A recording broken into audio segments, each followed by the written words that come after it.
Bismillahirrahmanirrahim. Dan kita akan membahas satu tema yang diberi judul oleh penulis Sumumul Qalbil Arba'ah, 4 racun bagi hati. Beliau menyebutkan sebuah keterangan yang disampaikan oleh Abdullah Ibn Mubarak, tapi sebelumnya beliau menyampaikan sebuah kesimpulan apa yang menyebabkan hati ini terkena racun. Beliau mengatakan, "I'lam annal ma'asi kullaha sumumun lil qalbi." Sadarilah bahwasanya aneka bentuk maksiat semuanya adalah racun bagi hati. Wa asbabun limaradihi wa halakihi, dan menjadi sebab sakitnya hati dan rusaknya hati. Wa hiya muntinun limaradil qalbi wa iradatuhu ghairu iradatillahi azza wa jalla. Dan dia seperti nanah atau bangkai yang menyebabkan sakitnya hati, sehingga kehendaknya bukan sejalan dengan apa yang dikehendaki oleh Allah. Artinya cinta dia, benci dia, senang dan dukanya bukan karena Allah tapi karena hawa nafsunya. Wasababun li ziyadati maradihi, dan maksiat merupakan sebab semakin bertambahnya sakit dalam hati. Dan ini Allah sebutkan dalam Al-Quran di banyak ayat. Allah mengatakan fi qulubihim maradun fazadahumullahu marada, dalam hati mereka ada penyakit, lalu Allah Subhanahu wa taala tambahkan penyakit dalam hatinya. Misalnya di surat Al-Baqarah Allah mengatakan fi qulubihim maradun fazadahumullahu marada, ada penyakit dalam hati mereka, lalu Allah tambahkan penyakitnya, sehingga penyakit hati bisa semakin parah, bisa semakin menghilang, tergantung dari kondisi masing-masing hati. Kemudian beliau menyampaikan sebuah keterangan dari Ibnul Mubarak rahimahullah. Qala Ibnul Mubarak, ra'aitu dzunuba tumitul quluba wa qad yurithu dzulla idmanuha wa tarku dzunubi hayatul qulubi wa khairun li nafsika isyanuha.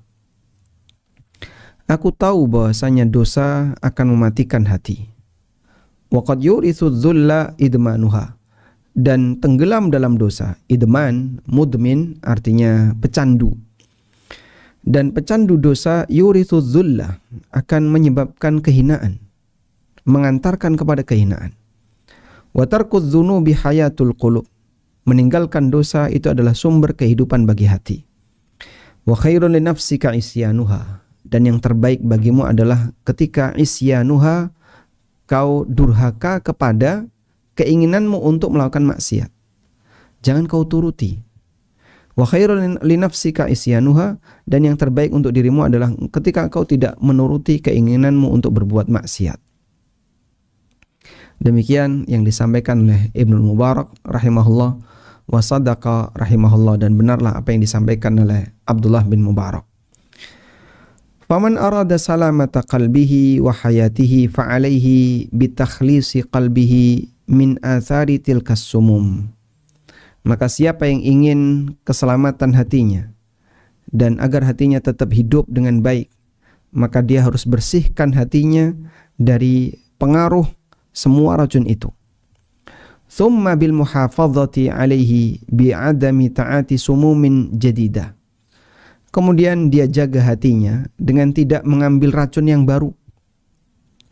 Wa idza tanawala syai'an, dan kalaupun ada racun yang masuk, min dzalika khata'un, disebabkan karena kesalahan, sara'a ila mahwi athariha, dia segera untuk membersihkannya.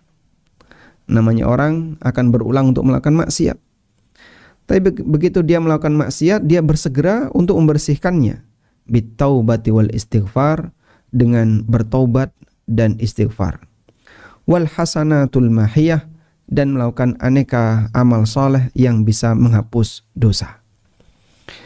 Dan ini ditegaskan oleh Nabi SAW. Beliau pernah mengatakan, wa atbi'is sayyi'atal hasanah wa atbi'is sayyi'ah al-hasanata tamhuha. Dan iringilah perbuatan burukmu dengan perbuatan baik. Tamhuha, niscaya perbuatan baik itu akan menghapus perbuatan burukmu. Apa makna wa atbi'is sayyi'atal hasanah tamhuha? Allah Ta'ala mengatakan wa atbi'is sayyi'atal hasanah. Nabi SAW bersabda, qala sallallahu alaihi wasallam, wa atbi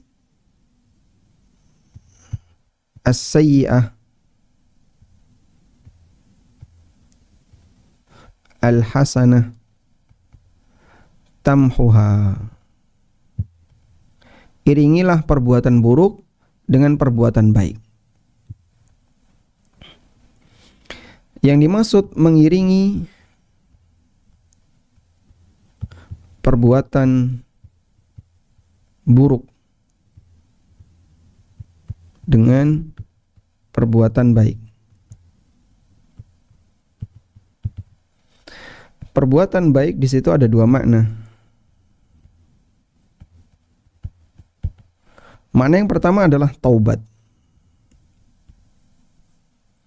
Sehingga maksud dari hadis, iringilah perbuatan buruk dengan perbuatan baik, maksudnya adalah dengan bertaubat. Setelah kamu melakukan perbuatan buruk, maka bertaubatlah. Sehingga dengan bertaubat berarti kamu mengiringi perbuatan burukmu dengan perbuatan baik. Yang kedua adalah dengan melakukan amal soleh. Dengan melakukan amal soleh. Amal soleh yang bisa menghapus perbuatan dosa yang dilakukan oleh hamba. Dan ini sebagaimana yang difirmankan oleh Allah Ta'ala. Qala Ta'ala, innal hasanati yudhibna as-sayyi'at. Sesungguhnya amal baik bisa menghapuskan amal buruk. Innal hasanat yudhibna as-sayyi'at. Dzalika dzikra lidzakirin. Kita coba lihat yudhibna.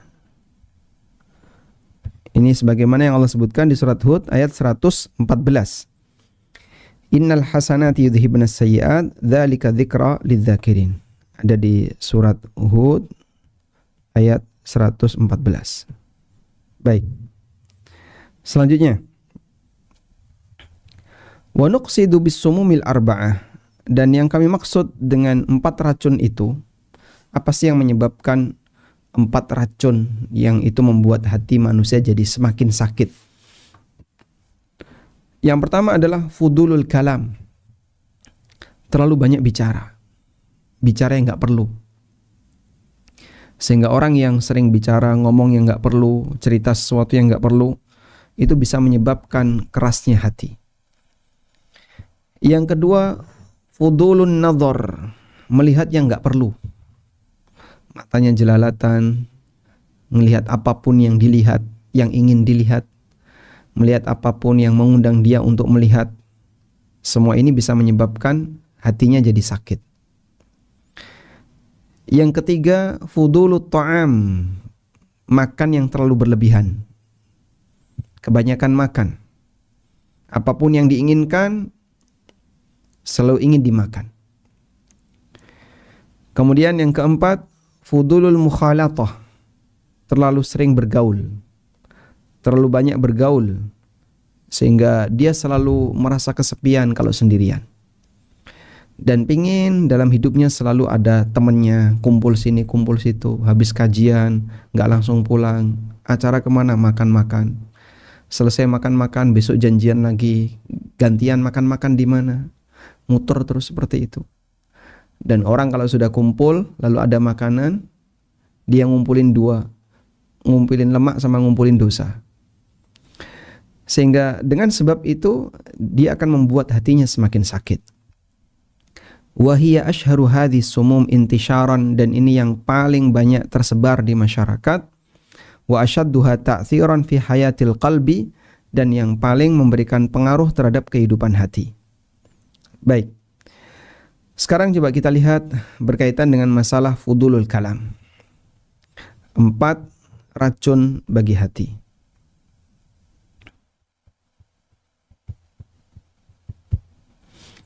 Yang pertama adalah banyak bicara. Tentu saja yang dimaksud banyak bicara di sini bicara yang tidak perlu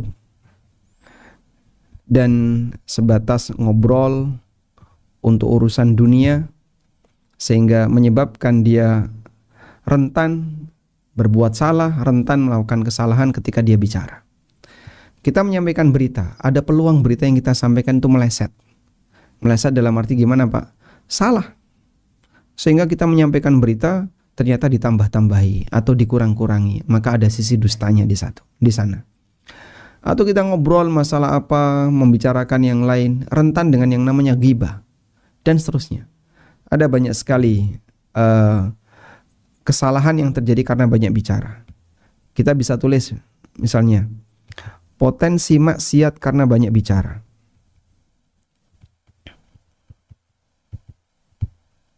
Karena bicara. Apa saja? Yang pertama, ghibah.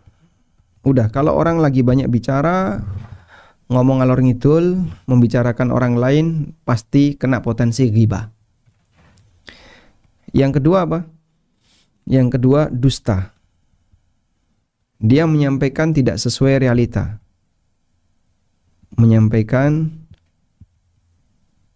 info tidak sesuai realita. Kemudian apalagi yang biasanya terjadi ketika orang banyak bicara, berpotensi menimbulkan masalah. Menimbulkan masalah, bikin orang jadi sakit hati. Pemicu sakit hati. Sehingga kadang ada orang yang tadi nyeletuk lalu bikin orang lain sakit hati, dan itu sering terjadi. Demikianlah yang terjadi ketika orang itu banyak bicara. Karena itu Allah Subhanahu wa taala menyampaikan bahwa banyak bicara itu tidak ada nilai kelebihannya kecuali bagi mereka yang melakukan amar ma'ruf nahi mungkar, atau bagi mereka yang mengislahkan hubungan antara dua orang yang sedang bersengketa. Allah Ta'ala berfirman, la khaira fi kathirin min najwahum illa man amara bi sadaqatin aw ma'rufin aw islahin bainan nas. Tidak ada sisi baik fi kathirin min najwahum, dalam kebanyakan obrolan mereka, illa man amara bi sadaqah, kecuali orang yang memerintahkan untuk sedekah. Dia melakukan amar ma'ruf. Au ma'rufin, atau dia menyuruh hal yang ma'ruf secara umum. Au islahin bainan nas, atau mendamaikan dua orang. Maka saat dia menasihati, dia butuh banyak bicara. Biar orang ini jadi sadar. Dia butuh amar ma'ruf, butuh banyak bicara. Nahi mungkar, dia butuh banyak bicara. Sehingga dalam posisi ketika dia banyak bicara, untuk keperluan keselamatan manusia dunia akhirat disyariatkan. Tidak termasuk di antara yang disebutkan dalam ayat ini. Karena Allah mengatakan tidak ada sisi baik kebanyakan dari pembicaraan manusia, kecuali yang dikecualikan oleh Allah adalah amar ma'ruf nahi mungkar kemudian islah. Ada di surat An-Nisa ayat 114.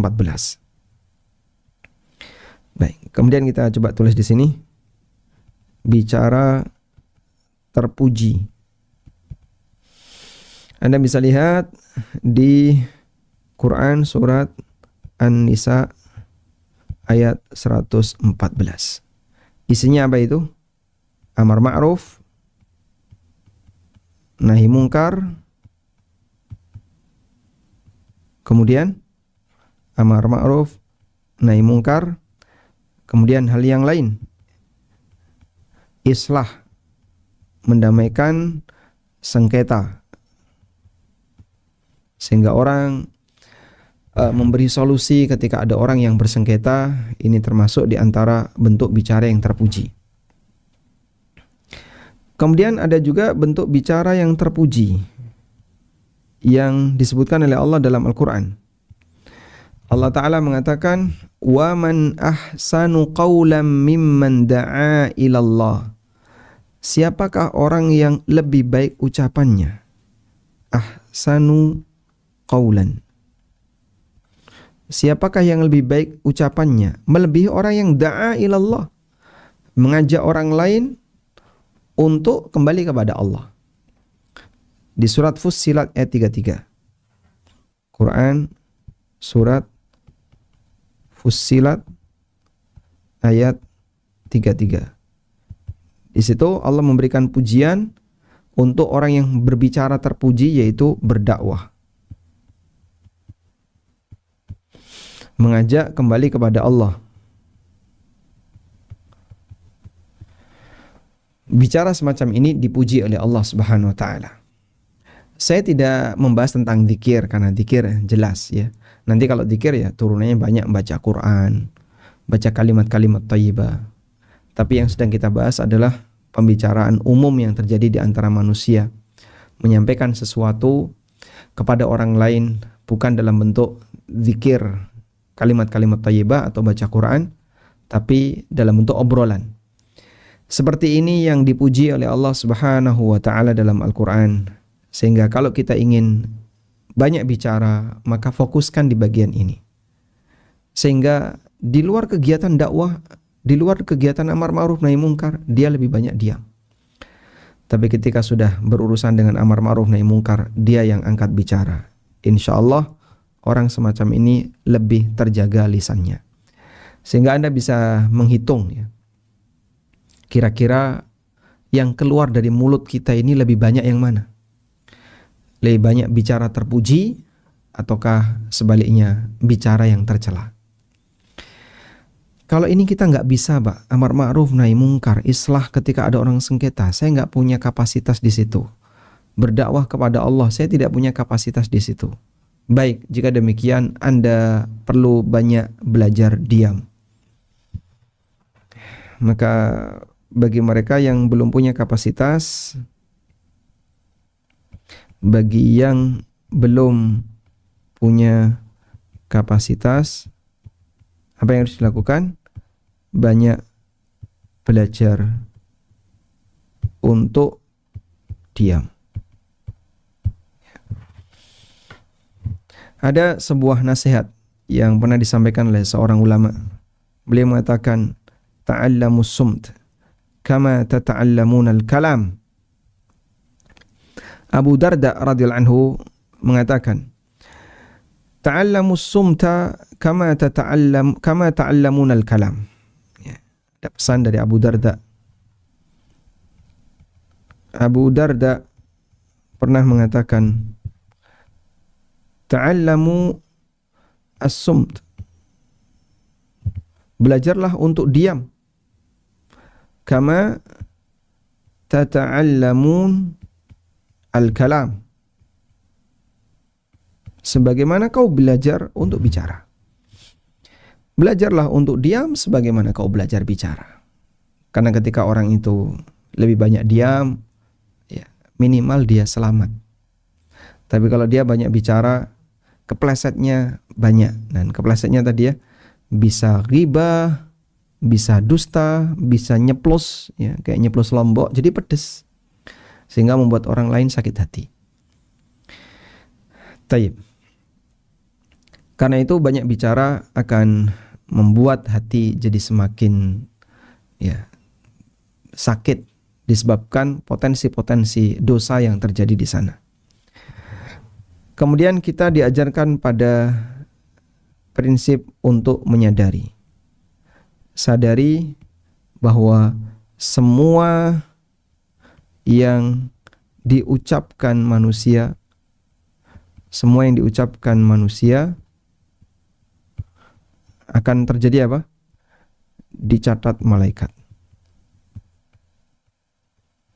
Maka jangan sampai catatan kita hanya dipenuhi hal yang kosong, gak ada makna, bahkan isinya maksiat. Sebagaimana yang Allah firmankan dalam Al-Quran, ma yalfidhu min qawlin illa ladaihi raqibun atid. Tidak ada satupun ucapan yang dia lafalkan illa ladaihi raqibun atid, kecuali di situ ada malaikat yang selalu raqib. Raqib artinya mengawasi. Atidun artinya tidak pernah absen. Jadi ini bukan nama malaikat, tapi ini sifatnya. Malaikat pencatat amal itu raqibun, selalu mengawasi, atidun, tidak pernah absen. Sehingga dia selalu hadir untuk memperhatikan apapun yang diucapkan oleh manusia. Saya ngomong A, dicatat A. Saya ngomong B, dicatat B. Baik. Dan dalam hal ini ulama beda pendapat tentang semua yang diucapkan oleh manusia. Apakah termasuk ucapan mubah? Yang dicatat oleh malaikat itu apakah termasuk ucapan mubah? Atau ucapan yang mengandung konsekuensi dosa dan pahala? Saya ulang, yang dicatat oleh malaikat itu ucapan yang mubah ataukah hanya ucapan yang berkonsekuensi dosa dan pahala? Ada dua pendapat ulama dalam masalah ini. Ada dua pendapat. Sebagian ulama mengatakan, dan ini hal yang gaib ya, ini hal yang gaib. Sebagian ulama mengatakan bahwa yang dicatat oleh malaikat semuanya. Dan ini pendapat yang ma'ruf dari Tawus bin Kaisan, seorang ulama tabi'in.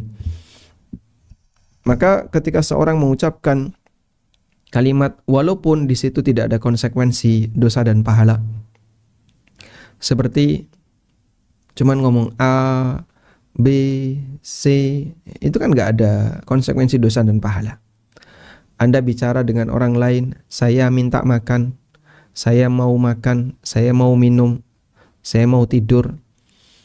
Itu tidak ada konsekuensi dosa dan pahala, ucapan mubah. Apakah itu dicatat? Pendapat Tawus itu dicatat. Dan sebagian berpendapat bahwa yang dicatat hanya yang berkonsekuensi dosa dan pahala. Sehingga di situ ada dua pendapat. Ada yang mengatakan yang dicatat semuanya. Dan ada yang mengatakan yang dicatat hanya yang berkonsekuensi dosa dan pahala. Kalau tidak ada kaitannya dengan dosa dan pahala, tidak masuk dalam catatan. Namun ala kullin, intinya adalah ini hal yang gaib yang kita nggak tahu seperti apa kondisi realnya. Allah hanya menyebutkan dalam Al-Quran, ma yalfidhu min qawlin illa ladaihi raqibun atid. Tidak ada satupun kalimat yang dia ucapkan kecuali di situ ada raqib atid, malaikat yang selalu mengawasi dan hadir, tidak pernah absen, yang mencatat seluruh ucapannya. Sehingga sudah selayaknya kita perlu hati-hati dan waspada. Baik, ini yang pertama. Yang kedua adalah banyak melihat. Yang kedua, jelalatan. Fudulun nazar. Fudulun nazar. Dan Masya Allah, ini penyakit yang sangat sulit untuk bisa disembuhkan dari diri para hamba. Karena hidup ini semakin berwarna-warni. Orang yang tinggal di masa silam, jangkauan dia terbatas. Dan yang dia lihat terbatas. Kemudian warna-warna dunia tidak sebagaimana sekarang. Aneka pakaian yang membuka aurat mungkin ada, tapi tidak sewarna-warni sekarang. Sehingga ujian pandangan untuk masa sekarang mungkin lebih berat daripada dulu. Dan ada satu nasihat yang Allah sebutkan dalam Al-Quran berkaitan dengan adab Nabi Muhammad SAW saat beliau Isra Mi'raj. adab Nabi saat Mi'raj ke langit. Di surat An-Najm, Allah Subhanahu wa taala menyebutkan bagaimana Rasulullah sallallahu alaihi wasallam menjaga adab ketika beliau dinaikkan oleh Allah ke langit. Allah taala berfirman, "Ma zaghal basaru wa ma tagha." Ma zaghal basaru wa ma tagha. Coba kita lihat di sini. Walaqad ra'ahu nazlatan ukhra. Nabi SAW melihat Jibril di kesempatan yang lain. Inda sidratil muntaha, di dekat sidratul muntaha. Indaha jannatul ma'wa, di sana ada surga tempat kembali. Idh yaghsha sidrata ma yaghsha. Ketika pohon sidr itu, pohon bidara itu yaghsha sidrata ma yaghsha, dia mengalami perubahan yang sangat indah. Coba kita lihat di tafsirnya ya. Idh yaghsha sidrata ma yaghsha. Abdullah bin Mas'ud bercerita, lamma usriya bi Rasulillah sallallahu alaihi wasallam intaha bi ila sidratil muntaha. Ketika Nabi SAW Isra Mi'raj, beliau sampai di sidratul muntaha. Wa hiya fis sama'is sabi'ah. Dan ketika itu beliau berada di langit yang ketujuh. Ilaiha yantahi ma ya'ruju bihi minal ardi wa yuqbadu minha. Sampai di sinilah semua yang naik dari bumi itu berada di puncaknya. Wa ilaiha yantahi ma yahbitu min fawqiha fa yaqbitu minha. Dan dari sini titik awal yang mau diturunkan ke bumi. Idh yaghsha sidrata ma yaghsha, qala Farash min dhahabin wa'ta Rasulullah sallallahu alaihi wasallam. Ketika bidara itu ditutupi sesuatu yang menutupinya. Ada yang mengatakan ditutupi dengan kemilau emas. Wallahu a'lam. Sehingga kelihatan sangat indah. Ada juga yang menyebutkan dalam riwayat yang lain. Abu Ja'far Ar-Razi meriwayatkan, "Faghasyiha nurul khalaq wa ghasyiyatha al-malaikah mithlul ghurban hina yaqa'na 'ala syajar." Ditutupi dengan cahaya al-khalaq dan ditutupi oleh para malaikat seperti burung-burung gagak yang bertengger di sebuah pohon. Sehingga warnanya berubah.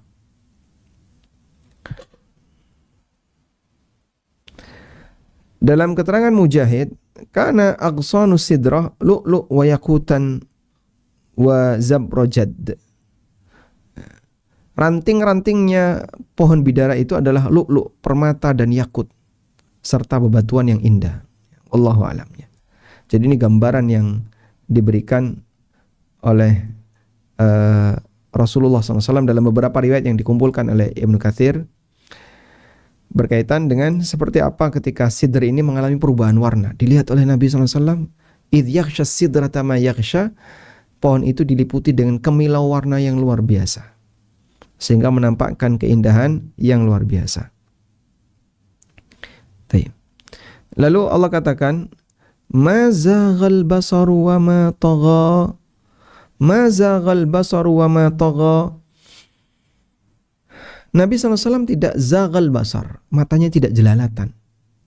Wa ma tagha, dan tidak melebihi pandangan yang diizinkan. Qala Ibnu Abbas, ma dhahaba yaminan wala shimala. Beliau tidak noleh ke kanan dan ke kiri. Gak seperti kita ya. Kalau kita masuk ke rumah orang yang belum pernah kita masuki, dan rumah itu Masya Allah mewah gitu ya. Begitu kita masuk, kita gini, sambil berdecak kagum. Wah, kita lihat ini, lihat ini, lihat ini. Gumun. Ya, kita kagum ketika melihat rumah orang yang isinya barang-barang mewah dan baru pertama kita masuk. Wa ma tagha, dan beliau tidak melampaui batas. Kalau kita masuk ke rumah orang kan kadang itu pintu kamar terbuka. Terus dilihatin, barangkali ada sesuatu yang bisa dilihat. Jadi sampai kita itu ngelihatin celah-celah kecil apa yang bisa dilihat. Itu termasuk bentuk tagha. Lalu kata Al-Hafidz Ibnu Katsir, wa hadhihi sifatun 'azimah fi tsabati wat ta'at, fa innahu ma fa'ala illa ma amara bihi wa la sa'ala fawqa ma a'ta wa ma ahsana ma qala an-nadhim ra'al jannatal ma'wa wa ma fawqaha walau ra'a ghairahu ma qad ra'ahu lataha. Ini merupakan sifat yang mulia di mana Nabi SAW selalu komitmen dengan ketaatan. Beliau melakukan apa yang diperintahkan dan tidak meminta melebihi dari apa yang beliau telah dikasih. Ini keterangan dalam tafsir Ibnu Katsir. Dan dalam tafsir Al-Baghawi dijelaskan yang sama. Ma zaghal basar wa ma tagha. Nabi SAW tidak zaghal basar. Pandangannya tidak jelalatan. Wa ma tagha, dan tidak melampaui batas. Jadi misalnya seorang tamu duduk di sini, dia ngelihat tembok sudah, nggak ke kanan ke kiri, nggak ngelirik, nggak apa. Itu kok ada pintunya kebuka, dia tidak memandang ke arah pintu, barangkali ada yang bisa dicuri lihat.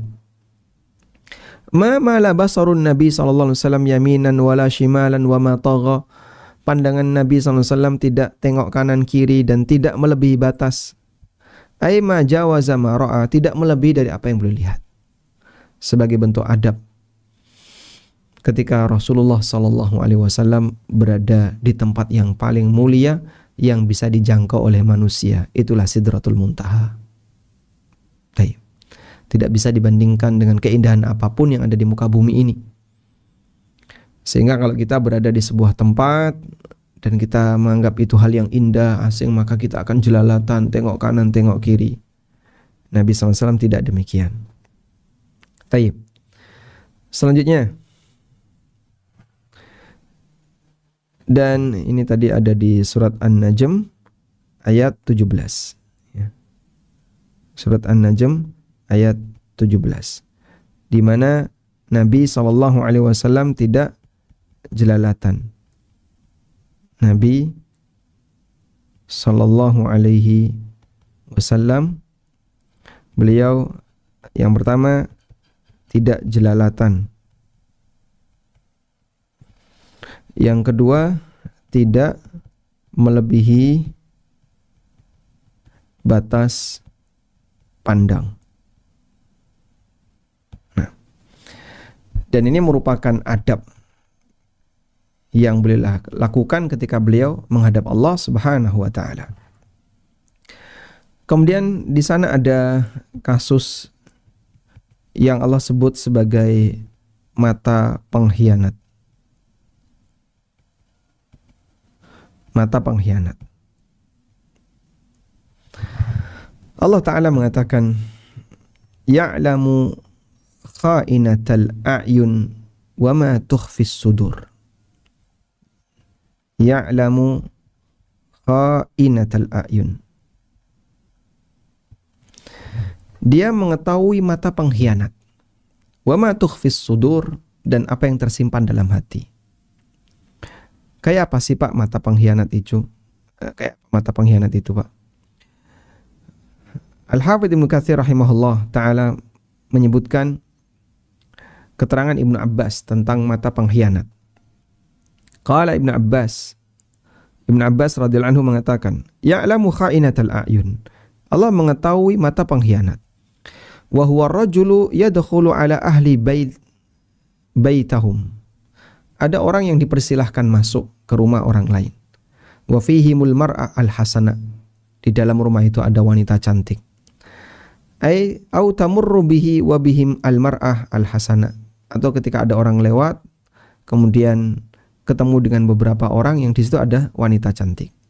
Fa idza ghafalu lahadha ilaiha. Kalau mereka sedang tidak perhatian, orang ini ngelirik wanita tadi. Fa idza fatanu ghadda. Kalau mereka sedang menghadap dirinya, ghadda, dia ghaddul basar. Fa idza ghafalu lahadha. Fa idza fatanu ghadda basarahu. Kalau orang-orang lagi gak konsentrasi, dia ngelirik. Kalau orang lagi konsentrasi, dia nundukin pandangan. Begitu. Terus seperti itu. Waqad ittala Allahu min qalbihi annahu wadda allau tala'a ala farjiha. Dan Allah tahu bahwa hati orang ini punya keinginan untuk melihat kemaluannya. Allah tahu hati orang ini punya keinginan untuk melihat kemaluan wanita tersebut. Demikian yang disampaikan oleh Ibnu Abbas, rawahu Ibnu Abi Hatim. Nah, dan seperti itu, ini bicara orang soleh ya. Kalau orang yang nggak terbiasa dengan hijab dan seterusnya ya pasti saling melihat dan nggak ada batas. Tapi orang-orang soleh yang terkadang mereka punya mata pengkhianat, lagi bareng sama suaminya, lalu ada lelaki, istrinya ngelirik, mumpung suaminya nggak tahu, khainatul a'yun, mata pengkhianat, lagi bareng sama istrinya, suaminya ngelirik wanita yang lain, mumpung istrinya lagi nggak konsen, khainatul a'yun, ya'lamu khainatul a'yun, Allah mengetahui mata pengkhianat. Ketika lagi bersama, ada rombongan banyak orang. Kalau kemudian orang lagi melihat dia ghaddul basar. Dia menundukkan pandangan. Seperti menampakkan orang yang khusyuk, tidak peduli dengan suasana di sekitar. Begitu yang lain lagi nggak fokus, dia curi-curi lihat. Dia ngelirik. Ya'lamu kha'inatul a'yun. Allah mengetahui mata pengkhianat. Bahkan kadang ada ustadz lagi kajian gitu ya. Sudah ada tabirnya padahal itu. Tapi ada celah-celah tabir. Kadang ada yang lirik lewat itu. Nah, ketika ketahuan dia ngelirik, dia ngilang. Ya'lamu kha'inatul a'yun. Allah tahu mata pengkhianat. Maka demikianlah manusia, terkadang mereka sangat sulit untuk menjaga mata dan pandangannya, sehingga ini sebenarnya bisa membuat penyakit dalam hatinya. Baik. Selanjutnya, ada sebuah pesan yang pernah disampaikan oleh sebagian ulama berkaitan dengan masalah udulun nazar, terlalu sering jelalatan, terlalu banyak melihat. Kita tulis dulu tentang mata pengkhianat. Tadi ada di surat Ghafir ayat 19. Di surat Ghafir ayat 19.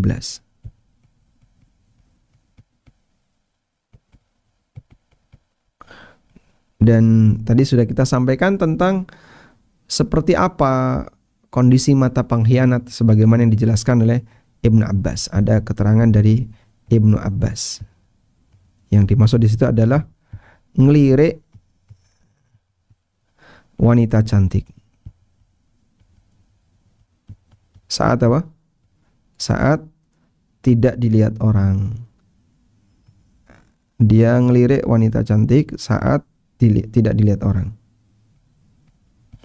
Melirik wanita saat tidak dilihat orang.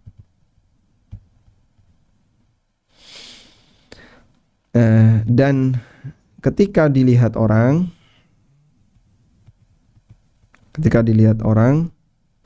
dia ghaddul basar, dia tundukkan pandangan. Ya, demikianlah kondisi yang terjadi di masyarakat. Baik. Kemudian ada sebuah pesan yang disampaikan oleh seorang ulama. Beliau mengatakan, da' udulan nazar takun akhsha'an nas. Da' udulan nazar.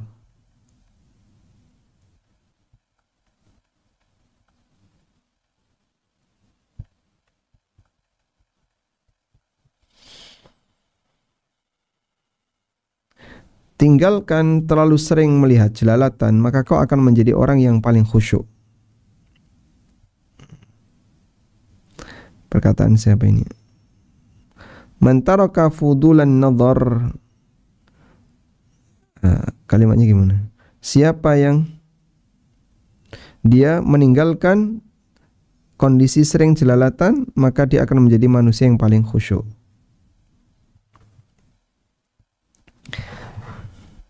Jaga pandangan agar jadi manusia yang paling khusyuk. Untuk bisa menjaga kekhusyuan, maka caranya adalah jaga pandangan. Wallahu alam. Taib. Kemudian berikutnya, fudulut ta'am. Sumber penyakit hati berikutnya, yang ketiga adalah makan berlebih. Makan berlebih. Makan berlebih termasuk hal yang tercela. Dan kita tahu Allah Subhanahu wa taala melarang dalam Al-Qur'an, wa kulu washrabu wa la tusrifu. Silahkan makan dan minum dan jangan tusrifu, jangan israf. Allah taala berfirman, wa kulu washrabu wa la tusrifu. Di sini di surat Al-A'raf ayat 31 Allah memberikan pesan wa kulu washrabu wa la tusrifu. Silahkan makan dan minum tapi jangan berlebihan, innahu la yuhibbul musrifin. Al-A'raf ayat 31. Berlebihan ketika makan dan minum hukumnya apa? Dilarang. Al-Quran yang melarangnya, wa kulu washrabu wa la tusyrifu. Ini ada di Quran surat Al-A'raf ayat 33. Ya, ayat berapa tadi? Al-A'raf ayat 31. Baik. Kemudian, posisi berlebihan ketika makan dan minum adalah ketika seseorang makan melebihi dari apa yang dia butuhkan. Bahkan sampai, Masya Allah ya, kekenyangan dan seterusnya. Dan itu dilakukan hampir tiap hari misalnya. Atau terlalu sering. Kalau sesekali nggak masalah. Nabi SAW pernah kenyang, demikian pula Abu Hurairah radhiyallahu anhu pernah kenyang, tapi sesekali. Namun kalau terlalu sering, ini tercela. Sehingga makan berlebihan dilarang oleh Allah Subhanahu wa taala.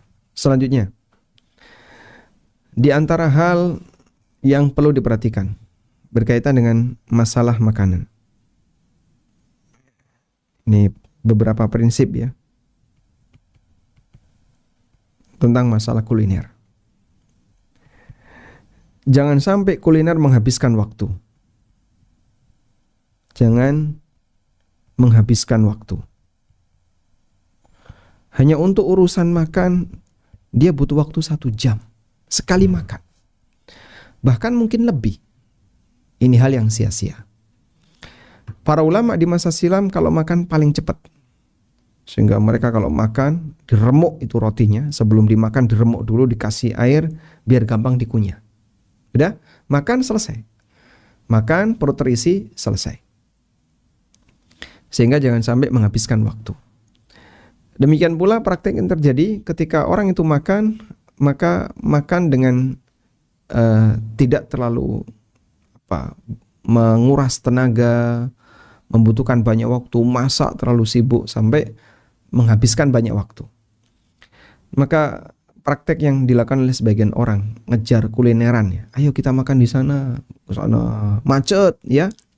Sampai di lokasi, Masya Allah, saking ramenya nggak dapat tempat duduk. Terus ngapain? Antri dulu. Antri. Nungguin meja. Nah, begitu dapat tempat, langsung ditempati. Karena antri. Ya?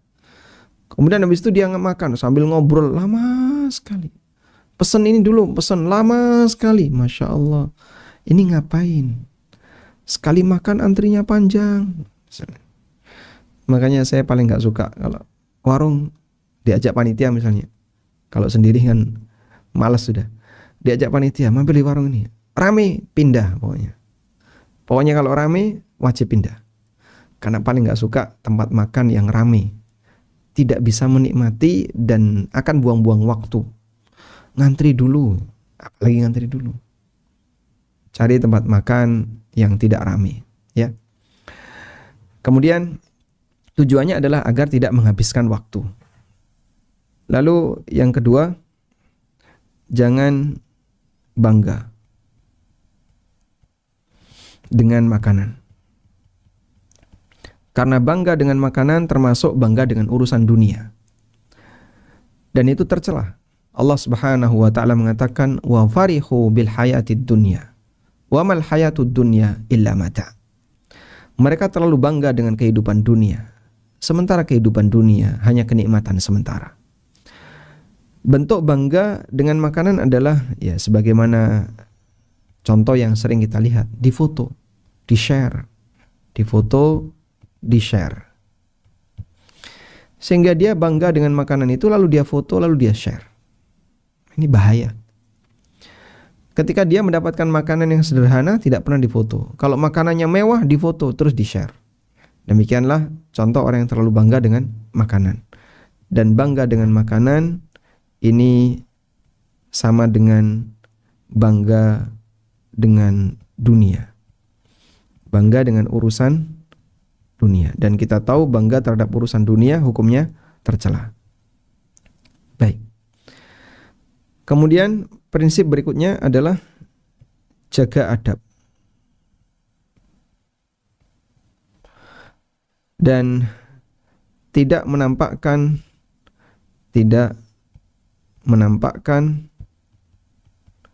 kemewahan.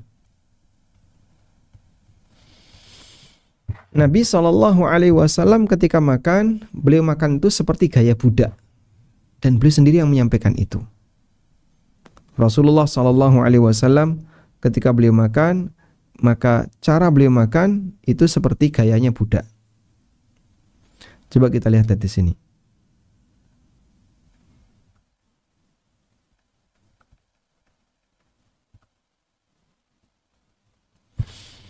Ada sebuah keterangan tentang bagaimana kesederhanaan Nabi SAW ketika makan.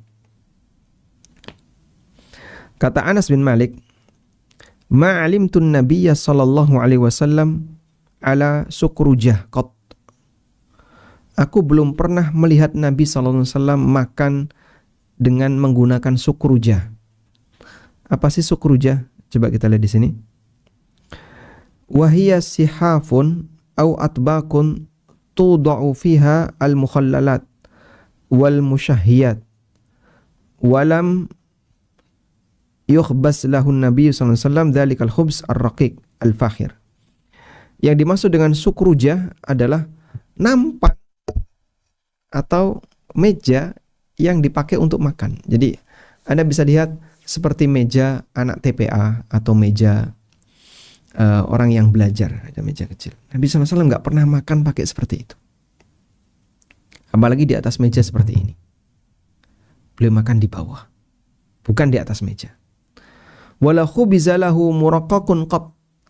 Dan Nabi SAW tidak pernah dibuatkan roti dari gandum yang lembut, dari gandum yang bagus. Sehingga makanan beliau rotinya roti biasa, roti sederhana. Bukan roti yang mewah. Ada sebagian orang yang hampir semua makanannya itu branded, bermerek, jajan-jajanannya bermerek, branded itu ya. Sehingga jarang dia menyentuh makanan yang kurang bermerek. Hampir semua jajanannya itu bermerek, bahkan impor dari luar. Ya mungkin mungkin mahal, tapi ini bisa jadi terlalu mewah. Wala akala ala khiwanin qat. Dan Nabi SAW tidak pernah makan ala khiwan.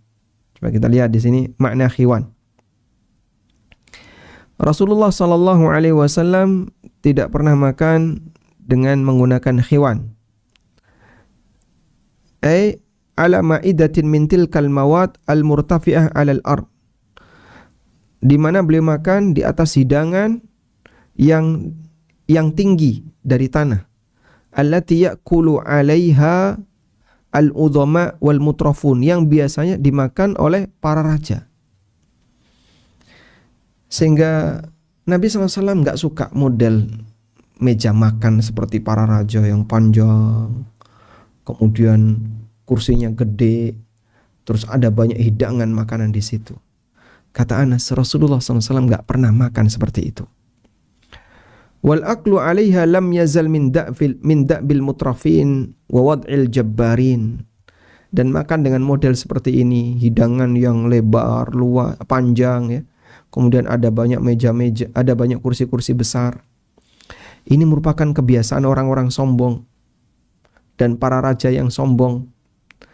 Li'alla yaftakira ilal inhina indal akli, agar mereka tidak butuh nunduk ketika makan, maka dikasihlah meja. Maka Nabi sallallahu alaihi wasallam la yushbihu bihim, sehingga Nabi sallallahu alaihi wasallam kalau makan enggak seperti mereka. Wa kana ya'kulu sallallahu alaihi wasallam wa ashabuhu 'ala sufar allati tumaddu 'alal ard. Tapi Nabi sallallahu alaihi wasallam kalau makan bersama sahabatnya 'ala sufar, di atas taplak yang dibentangkan di tanah. Sehingga posisi makanan itu sejajar dengan kaki. Bukan di atas meja seperti ini, tapi sejajar dengan kaki. Tawadu'an wa zuhdan fid dunya wa madhahiriha wa ta'liman li ummatihi, sebagai bentuk tawadhu dan zuhud terhadap dunia.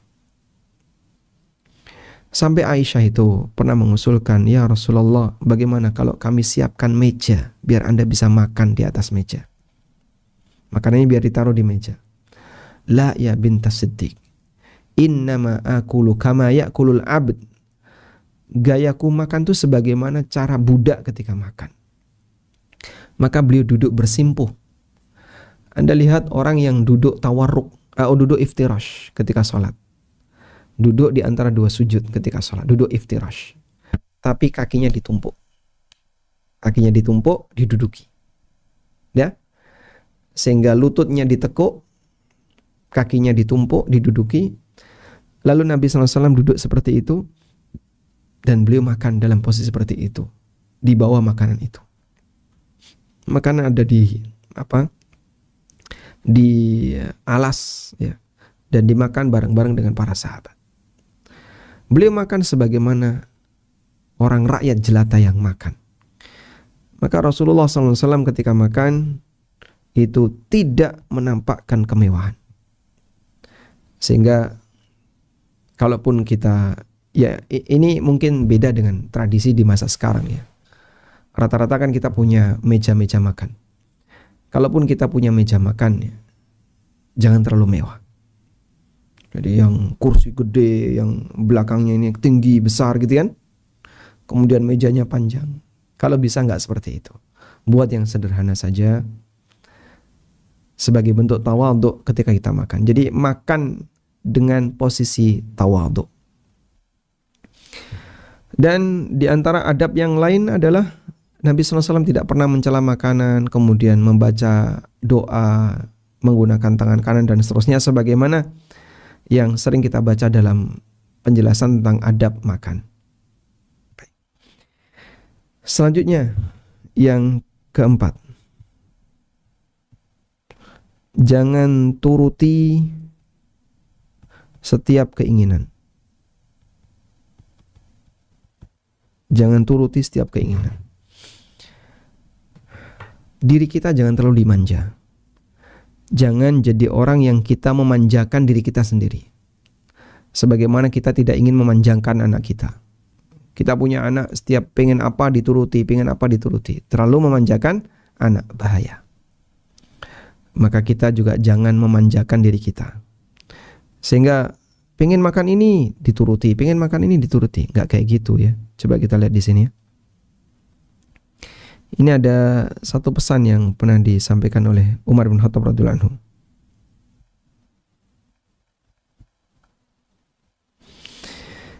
Dalam penjelasan yang disampaikan oleh Al-Hafidz Ibnu Katsir untuk firman Allah Subhanahu wa taala di surat Al-Furqan ayat 67. Berarti Al-Baghawi, penjelasan Al-Baghawi. Nah,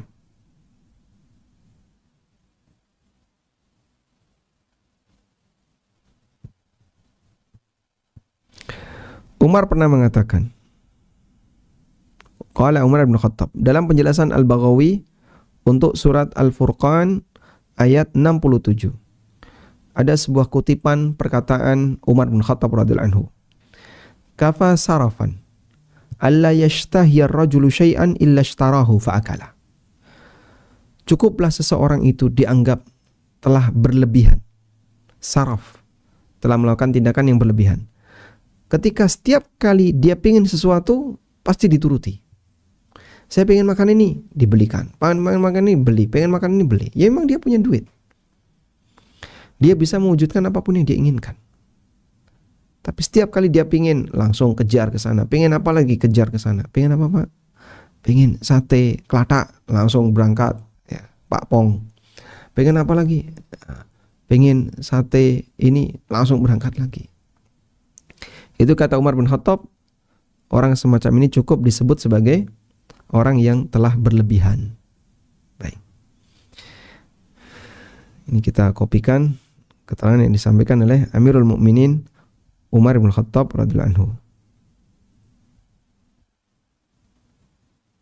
Udah? Jadi ada pesan Umar bahwa orang yang boros atau berlebihan itu ketika melayani semua keinginan dia untuk dimakan. Pengen ini, langsung makan itu. Pengen ini, diwujudkan. Memang dia punya duit, tapi nggak kayak gitu ya. Sehingga tidak harus semuanya dilayani. Udah? Kemudian yang kelima, sesekali tinggalkan kemewahan. Sesekali tinggalkan kemewahan karena takut amal kita disegerakan balasannya. Disegerakan balasannya di dunia. Baik. Coba saya bacakan riwayat berikut. Diceritakan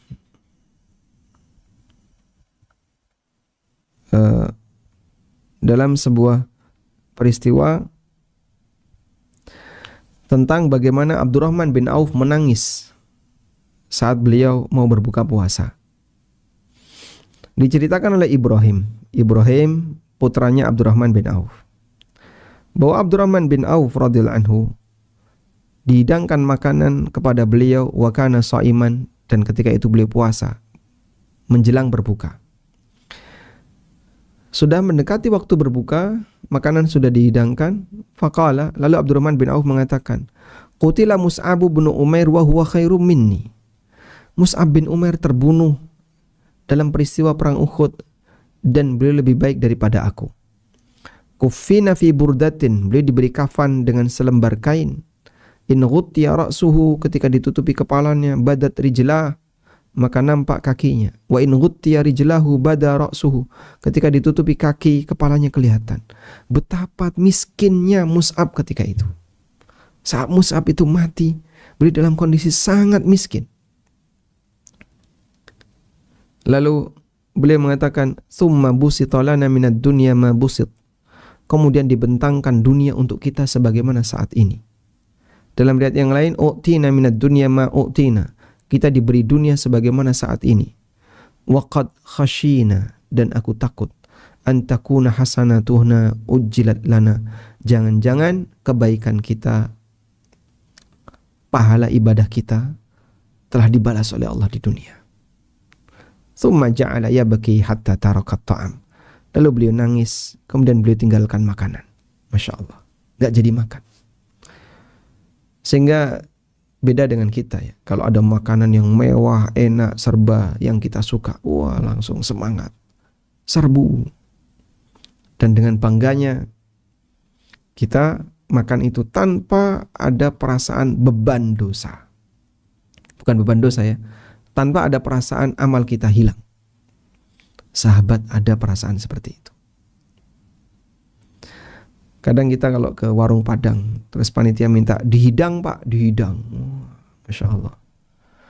Bingung sampai kita milihnya. Ada sayur, ada lauk, aneka lauk. Kamu mau pilih mana? Silahkan pilih, sesukamu. Masya Allah. Pilih tahu tempe. Nah. Dan kita kalau melihat seperti itu kan senang sekali. Ada banyak makanan. Kita senang sekali. Karena kita tidak punya kesadaran sebagaimana yang dimiliki oleh para sahabat. Selanjutnya adalah fudulul mukhalatah. Terlalu sering bergaul. Tadi yang ketiga makan berlebihan. Yang keempat sering bergaul. Terlalu sering bergaul boleh saja, tapi terlalu sering bergaul ini bisa berbahaya. Karena dengan bergaul ini rentan gesekan. Rentan gesekan gimana? Ya namanya orang ketika bergaul kan pasti akan ada gesekan dengan kanan dan kirinya. Sehingga dengan bergaul akan rentan dengan yang namanya gesekan. Dan kalau sudah terjadi gesekan, maka yang timbul adalah dosa. Karena itu dulu para ulama mereka terkenal sebagai orang yang suka menyendiri. Ketika sendiri dia bisa lebih fokus untuk berzikir, lebih fokus untuk baca Quran, lebih fokus untuk belajar, lebih fokus untuk menelaah kitab. Ada banyak hal yang bisa dilakukan ketika dia sendirian. Tapi kalau dia bareng banyak orang, akhirnya kan bawaannya ngobrol. Sehingga dia bukan model orang yang senang kumpul dengan orang, tapi sebaliknya. Justru lebih senang untuk menyendiri. Abdullah bin Mubarak itu diantaranya. Sampai ada sebagian orang yang tanya kepada beliau, Ala tashtauhish? Apa Anda tidak merasa kesepian? Lalu beliau mengatakan, Wa kaifa astauhish? Wa ana ma ashabin Nabi SAW. Bagaimana mungkin saya kesepian sementara aku dibersamai oleh para sahabat Rasulullah SAW? Artinya beliau menelaah hadis. Menelaah hadis itu membarengi para sahabat Nabi SAW. Masya Allah. Jadi demikian kondisi para ulama. Mereka adalah orang-orang yang suka menyendiri. Imam Ahmad juga demikian. Beliau termasuk di antara orang yang suka menyendiri. Imam Bukhari juga sama. Sehingga dalam rombongan terus istirahat. Rombongan perjalanan istirahat. Nah biasanya kan mereka terus kumpul buka makanan bareng-bareng. Imam Bukhari ngambil tempat yang sepi. Terus beliau menyendiri di situ.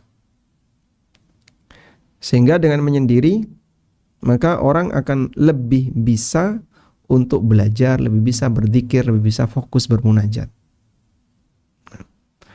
Karena itu batasi. Jangan menjadi orang yang suka bergaul. Wallahu alam. Demikian yang bisa kita sampaikan. Beberapa hal berkaitan dengan masalah racun bagi hati. Semoga Allah Subhanahu wa taala memberikan hidayah kepada kita dan Allah jadikan hati kita bersih dari semua kotoran-kotoran yang berbahaya. Wassallallahu ala nabiyyina Muhammadin wa ala alihi wa sahbihi wasallam.